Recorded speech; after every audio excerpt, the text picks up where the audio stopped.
La vie a toujours été tranquille dans le quartier résidentiel d'Anderson. De magnifiques maisons individuelles la composaient, toutes semblables à quelques détails près. Certaines plus hautes, d'autres plus larges. La taille des jardins variait aussi en fonction de la taille du bien. En ce qui concerne les habitants, ils s'entendaient tous à merveille.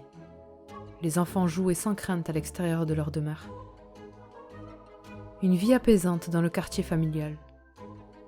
Seul ombre au tableau, la dernière maison au bout de la rue. La bâtisse était bien plus imposante que ses voisines, et plus sombre aussi. À la très haute barrière était suspendue une chaîne sertie d'un cadenas. Le jardin apparent semblait abandonné. Les murs étaient pâles et anciens. Aux fenêtres, des planches de bois cloutées. N'importe quelle personne qui passait par là en déduisait que cette maison était abandonnée depuis des décennies. Mais les voisins étaient persuadés que ce n'était pas le cas. En effet, tous les jours d'Halloween, au matin du 31 octobre, la propriété était décorée de fond en comble. Des citrouilles et des tombes éparpillées dans le jardin, des toiles d'araignées qui pendaient de partout, des squelettes qui grimpaient le portail, et surtout, de la lumière. Pas seulement sur la façade, à l'intérieur aussi. Ajoutez à ça de la musique en fond, les plongeant dans une ambiance halloweenesque. Un détail aussi qui donnait froid dans le dos. Le portail était grand ouvert, et des seaux d'où jaillissaient des montagnes de friandises en tout genre étaient posés devant la porte en vieux bois, comme une invitation à pénétrer dans le domaine. Le plus étrange était que le lendemain matin, tout revenait à la normale. Tout disparaissait, comme par enchantement. Les habitants n'ont jamais vu qui que ce soit entrer ou sortir de cette maison effrayante. Certains ont eu le courage de veiller toute la nuit du 30 au 31 octobre afin d'espionner la maison et voir qui installait toutes ces décorations, mais aucun n'a su donner de vraies réponses. Il n'y avait rien, puis d'un coup, il y avait tout. Bien sûr, toute cette histoire ne rassurait pas les résidents. C'est pour cela que tous les parents mettaient en garde leurs enfants de ne jamais au grand jamais passer devant la maison au bout de la rue, et encore moins y pénétrer. Mais on connaît très bien les enfants, et leur curiosité. Le soir du 31 octobre 2017, Adam, Sarah et Jessica, 3 meilleures amies âgées de 9 ans, ont pour la première fois été autorisées à faire la tournée seules des maisons du quartier afin de récolter leur butin. Habitués à être accompagnés de leurs parents, ils furent étonnés lorsque ces derniers leur donnèrent l'autorisation de sillonner la rue sans accompagnant. Cette initiative était dans le but de les rendre plus responsables et autonomes. Évidemment, ils ont bien pris soin de rabâcher à leurs enfants de ne surtout pas approcher la demeure interdite. Mais en entendant toujours le même discours, ils avaient développé une crainte à l'égard de la maison étrange et ne s'en approchaient jamais. 20h. Les déguisements enfilés, parés de leurs seaux à bonbons, les 3 enfants sortirent de leur maison et se retrouvèrent sur le trottoir. La rue était animée, teintée de lumière, des sons de toutes sortes et des déguisements en tout genre. L'ambiance d'Halloween à l'état pur. Adam était le chef de file, courant presque frapper à chacune des portes qu'il croisait. Sarah et Jessica préféraient marcher tranquillement et admirer le paysage effrayant qui les entourait. 1 heure s'écoula lorsqu'ils décidèrent d'un commun accord de se rendre devant la demeure effrayante, seulement pour voir les décorations magnifiques. Jessica, la plus peureuse, avait à peine tenté de les en dissuader, mais elle était tout autant curieuse, et les suivit sans peine. Ils étaient les seuls à se diriger vers l'imposante bâtisse, mais personne ne les remarqua, trop occupés à profiter de la soirée. J'avais jamais vu le grillage ouvert. C'est trop beau dedans, dit Sarah, les étoiles plein les yeux. C'est trop bien décoré, lui rétorqua Adam, aussi admiratif. Seule Jessica ne complimentait pas cet endroit. Sa mère l'avait tellement mise en garde qu'elle n'osait presque pas la regarder.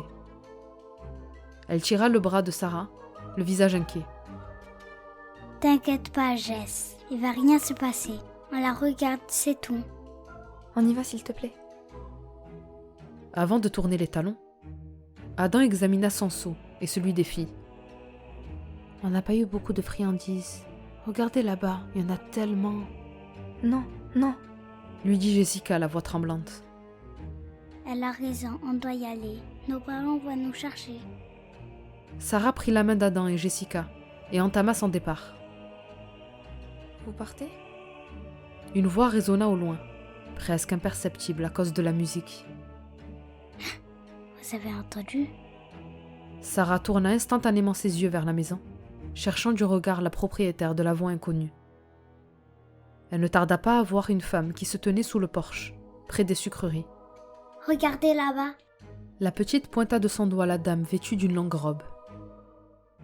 La femme s'approcha des trois inséparables qui ne pouvaient s'empêcher de trembler de peur. Elle portait une robe d'époque, et son teint était très blanc. Elle avait de grands yeux noirs bien ouverts, comme perdus dans le vide. Arrivée au portail, elle s'adressa aux enfants.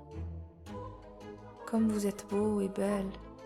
Ça me fait tellement plaisir de vous voir ici. Vous ne voulez pas de bonbons ou de chocolat? J'ai mis tout ça pour que vous vous serviez. Non merci, madame, lui répondit Adam qui reculait lentement, sans lâcher Sarah qui lui serrait la main. Oh non, n'ayez crainte. La femme s'assit sur la pelouse fade et se tint le visage. Personne ne veut jamais rentrer chez moi. Pourtant, je me donne du mal à tout préparer. Sarah chuchota à ses camarades. Si on rentrait pour prendre un seul bonbon. T'es folle. Maman et papa vont pas être contents. Lui rétorqua Adam. Les yeux écarquillés de Jessica en disaient tout autant. Regarde-la. Elle est triste. J'ai pas envie qu'elle soit triste. C'est Halloween. La femme releva son visage trempé. Votre seau de sucrerie m'a l'air léger. Venez le remplir. Ensuite, vous partirez. J'ai ouvert ma maison pour que tout le monde puisse venir, mais personne n'est rentré. Personne n'ose ne serait-ce que passer devant chez moi. Adam, Sarah et Jessica avaient effectivement remarqué que personne ne passait par là. Les gens s'arrêtaient généralement avant pour faire demi-tour. Elle veut juste qu'on prenne un bonbon. Adam eut alors une idée. « Madame, on n'a pas le droit de rentrer. Vous pouvez nous amener les bonbons ?» La jeune femme se remit de plus belle à pleurer. Je ne comprends pas. J'ai tout fait pour bien décorer ma maison, mais personne ne veut le voir. Allez, on entre juste pour ça. On repartira juste après. Jessica s'éloigna de ses deux acolytes. Moi non, j'ai trop peur. Elle est bizarre. Tout est bizarre ici. Sarah regarda la dame qui lui faisait tellement de peine. Adam, on y va? D'accord. Jessica, attends-nous là. On revient tout de suite. Jessica n'osa plus prononcer un mot en voyant Adam et Sarah suivre la femme en remontant le jardin. Merci. Vous n'allez pas le regretter. Vous êtes tellement beau. Vous me faites penser à mes enfants. Vous avez des enfants? Oui, Benjamin et Elisabeth. Ils sont tellement adorables. Ils sont partis à la chasse des bonbons? Oh non, ils n'ont que 9 ans. Jamais je ne laisserai mes bébés sortir seuls le soir à leur âge. Nous aussi on a 9 ans. La femme s'arrêta net et se tourna vers la petite. Mais c'est merveilleux. Vous avez le même âge que mes bébés. C'est parfait. Tout est parfait. Vous leur ressemblez tellement. Ils arrivèrent sous le porche. Servez-vous les enfants. Adam et Sarah, qui n'étaient pas très sereins, oublièrent leurs craintes le temps de prendre à pleine main les délicieuses friandises proposées. La femme riait en les voyant si joyeux. Elle s'approcha des deux enfants et se baissa à leur niveau en leur caressant les cheveux. Vous êtes magnifiques. Tu ressembles tant à ma Elisabeth et toi à mon Benjamin. Ils sont où? À l'intérieur. Vous voulez leur dire bonsoir? Les deux enfants s'échangèrent un regard inquiet. Ils savaient pertinemment qu'ils n'avaient pas le droit d'être là, encore moins de parler à une inconnue. Ils savaient que les limites étaient déjà dépassées depuis bien longtemps. « Non, désolé, je crois qu'on va rentrer », lui dit Adam en s'apprêtant à repartir, suivi de Sarah. Mais à sa grande surprise, la petite ne bougea pas. Son regard plein d'empathie en disait long sur ce qu'elle ressentait. S'il vous plaît, ils ne voient jamais personne et n'ont aucun ami. On rentre pour faire un coucou, Adam? Il faut qu'on rentre. Nos parents vont s'inquiéter. Mais les pauvres, ils sont seuls le soir d'Halloween. C'est tellement triste. Le petit garçon réfléchissait à ces mots. Il ne voulait pas entrer dans la maison, mais il ne voulait pas non plus partir sans Sarah. Bon, d'accord, mais pas longtemps alors. La femme sourit en entendant ces mots et passa la porte la première, suivie de Sarah, puis d'Adam. Jessica, qui n'avait pas bougé de sa place, observait cette scène, la peur au ventre. En voyant ses camarades pénétrer dans la maison et la porte se refermer derrière eux, elle fut prise de panique. Sans attendre plus longtemps, elle courut jusque chez elle prévenir ses parents.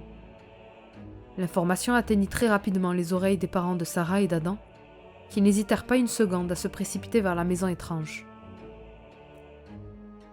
Les parents de Sarah, ceux d'Adam et ceux de Jessica, ainsi que Jessica, assistèrent à une scène étrange devant le grillage. Toutes les décorations disparaissaient sous leurs yeux, une par une, dans une fumée claire qui s'envolait dans les airs. Les citrouilles, les tombes artificielles, les toiles d'araignée, les lumières, les squelettes, laissant petit à petit l'ancien décor apparaître, une maison et un jardin abandonnés. Monsieur Moore, le père de la petite Sarah, se précipita dans la propriété et défonça la porte barricadée de la maison en hurlant le prénom de sa fille. Il était suivi de près par Monsieur Harris, le père d'Adam, également à la recherche de son petit. Le nom des enfants résonnait dans la demeure, atteignant les oreilles des mamans restées devant la propriété, incapables de respirer en attendant le retour de leur enfant. Soudain, un silence dans la nuit sombre, pourtant si joyeuse quelques heures auparavant. Un silence qui donnait de l'espoir aux mères et à quelques voisins qui les ont rejoints en voyant autant de monde devant la propriété. Espoir qui disparut aussitôt avec les hurlements des deux hommes.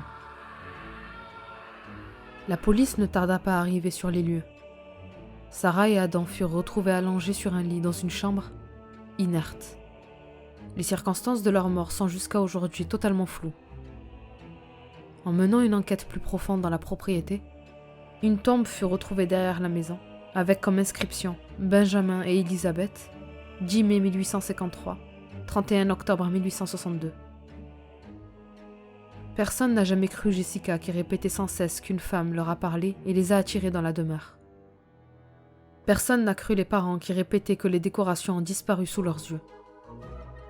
Pour les forces de l'ordre, cette maison est inhabitée depuis des décennies, et ce devait être Halloween qui leur était monté à la tête. Personne n'a jamais su ce qui était arrivé à Sarah et Adam. Et plus aucun signe de vie n'a été vu dans cette maison, même les nuits d'Halloween. L'affaire fut classée sans suite, laissant la maison au bout de la rue continuer à hanter la paisible vie des habitants.